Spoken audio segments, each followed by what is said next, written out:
how Swap turned gifting into a growth engine across 3 global offices. So I've been at Swap for almost 2 years now, senior BDR manager, and I do exactly what it says on the tin. I look after our lovely sales reps. We've got a very big team now. So we've got 15 in the UK, 16 in New York, and 12 in Austin. So we've grown a lot, and I've always been a huge lover of gifting. How did you manage gifting before Reachdesk? So when I joined Swap, the team were already really hungry for gifting. We had a free platform, so you could top it up, but you didn't have to actually pay a service fee for it, which just meant the options are very, very limited. So again, the team just weren't using it. So instead, they were buying donuts, expensing it back, or buying Gail's coffee vouchers, expensing it back, which is just fine when you're a small team, but you can't really scale that. How has Reachdesk improved your gifting strategy? What's so nice about Reachdesk in comparison to the other solutions that I've used is just the ease of it. You can, like I said, you've got really good tracking capabilities, so you know exactly when somebody's opened a link, if they viewed it, if they've clicked it. You can update the expiry dates. You can then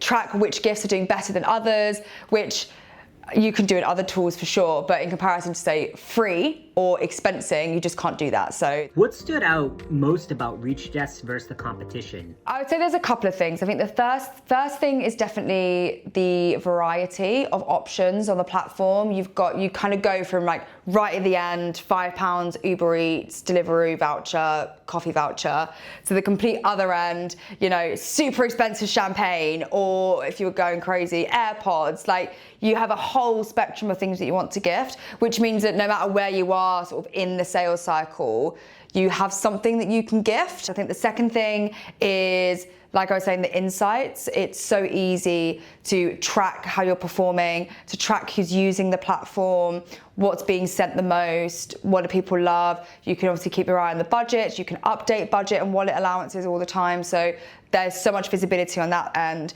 And I think for me, I really care about like who I'm working with, and every single person I've ever come across when working at Reachdesk has just been genuinely so kind, and they want the best for me and my team. What's your most impactful gifting campaign? A coffee voucher. You'd be amazed at the amount of people that love a free coffee. Literally today, one of my BDRs, so I sent a coffee voucher because the prospect had mentioned they were really busy, you know, sorry, got so many projects on, and they're like, oh, like I can imagine that you're really overworked, like here's a coffee on us to get you through the week. By the way, like this is a bit more about what we do, we'd love to chat when you're free. They replied like, oh my God, thank you so much, let's get time in on Friday.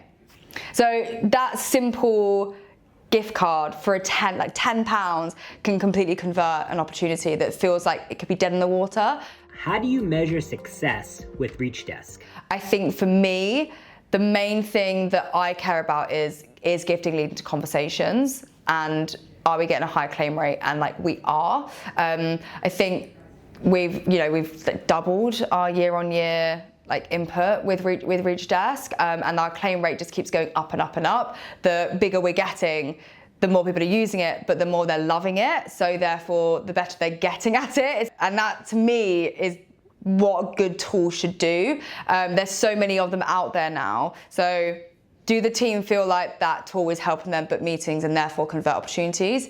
Yes, therefore it's a good tool. And that's basically what we have at Reachdesk. What should sales teams prioritize when selecting a gifting platform? Yeah, I think the insights, because at the end of the day, what any sales leader wants to know is it having an impact? So what's the stats like on the platform?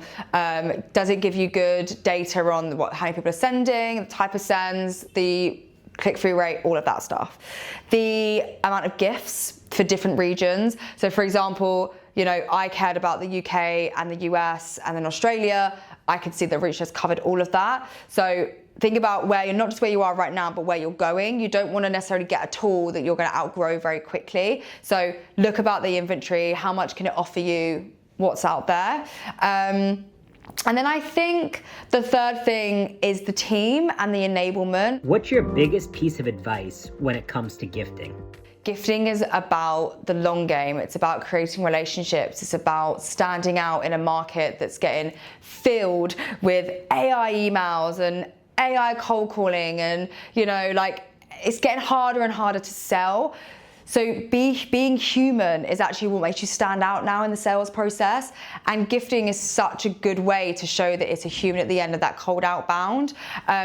So if you're thinking about gifting and you're thinking, okay, like how can I prove there's going to be a return on investment on this?